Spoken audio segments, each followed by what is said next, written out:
పారామెడిక్గా first aid centre open చేసుకోవాలంటే BSc nursing బెటరా లేదా సిఎంఎస్డి కోర్స్ బెటరా అనే విషయానికి వచ్చేటప్పటికే చాలామంది కన్ఫ్యూజ్ అవుతూ ఉంటారు. ఆ బీఎస్సీ నర్సింగ్ అయితే అందరికీ తెలిసింది, దాని ద్వారా మాత్రమే మనం నర్సింగ్ సేవలు చేసుకోవచ్చు అని చెప్పేసి అనుకుంటూ ఉంటారు. కానీ బీఎస్సీ నర్సింగ్ కంటే సిఎంఎస్డి కోర్స్ చాలా బెటర్.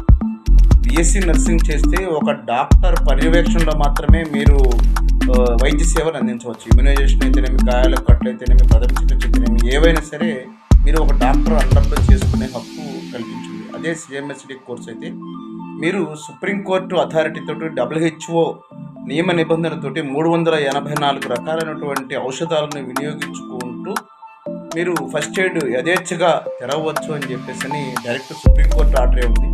ఇది కేవలం ప్రథమ చికిత్స కోసం మాత్రమే ప్రత్యేకంగా తయారు చేయబడ్డటువంటి కోర్స్ అనమాట.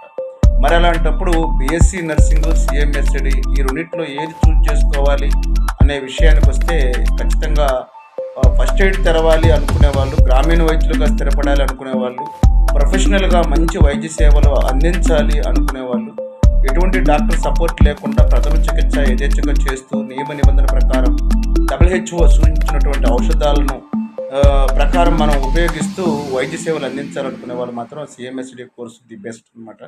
దీనికి అథారిటీ ఉంది, అంటే ఫస్ట్ ఎయిడ్ నిర్వర్తించడానికి అథారిటీ ఉంది. ఏ డాక్టర్ పర్యవేక్షణలో చేయాల్సిన అవసరం లేదు. ఇందుకోసం ప్రత్యేకంగా ఒక సిలబస్ను కూడా సిఎంఎస్డి రూపొందించి ఇది యథేచ్ఛగా ప్రథమ చికిత్స చేసుకోవచ్చు పరిమితికి లోబడి అని చెప్పేసి వారు సూచించడం జరిగిందనమాట.